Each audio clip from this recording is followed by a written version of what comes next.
Hi, welcome to Nina in the Kitchen. Today's episode is all about the pitfalls of pumpkin pie.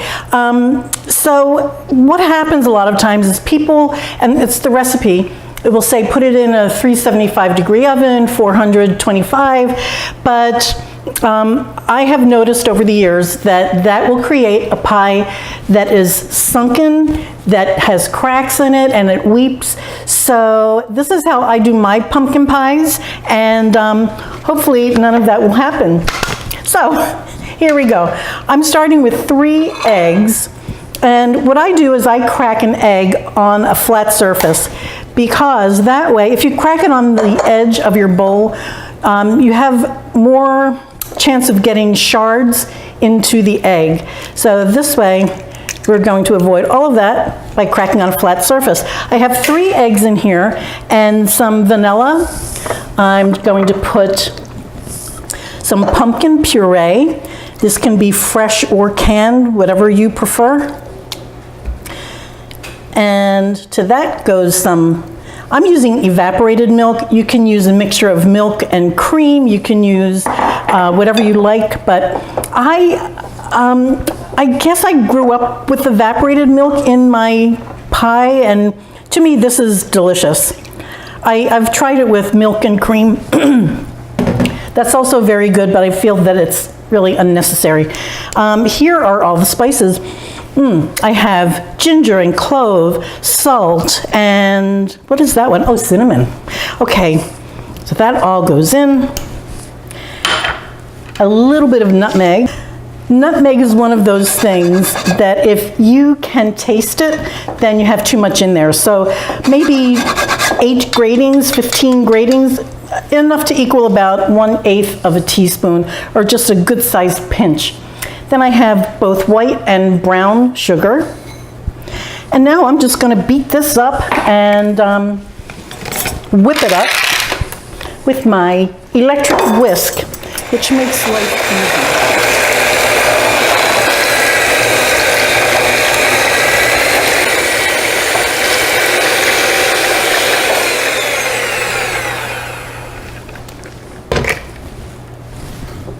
I'm just going to fill this pie shell. It looks like I'm going to have a little extra.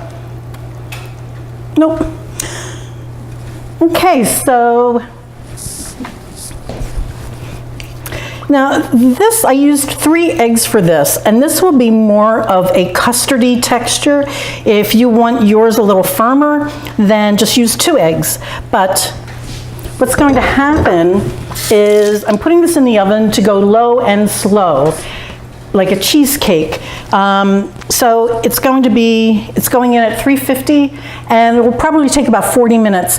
When it comes out, you'll see it has still a little jiggle like Jell-O in the middle, and that's when you take it out. You're gonna think, no, it's undercooked, but by the time the residual heat cooks through it, it's going to be absolutely perfect.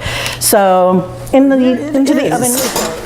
And as you can see, it's pretty jiggly in the middle, but that's okay. That will, the residual heat from the pie will cook that, and it will be a smooth, delicious custard all the way through. So I'm going to cool this down, and then I'm going to put it in the fridge and chill it, and we'll cut this probably tomorrow. But if you want to come in and just take a look at these edges.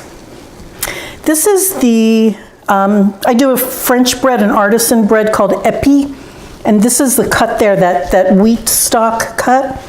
Then over here we have the zigzag that we all know and love. Here's the fork imprints, the crisscrossing of the fork that we did. And this is the spoon, the edge of the spoon, and then these are the little, they look like teeth to me, don't they? So that's the pie anyway, and that's the crust. And I hope that you make back at the pumpkin pie. And let's see if I can get a piece pulled out. Oh, that looks nice. So you see it finished cooking just through the residual heat. If you remember earlier, that pie was awfully jiggly.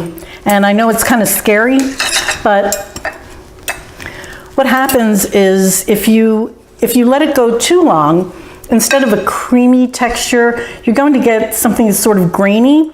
And if you'll notice, this pie does not have any dips. It's not weeping.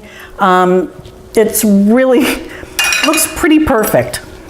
Let me just, this is a chantilly cream that I made for this pie, and that's another episode. So if you'd like the recipe, or if you'd like to see how this was made, go to, it'll be on the front or back of this video.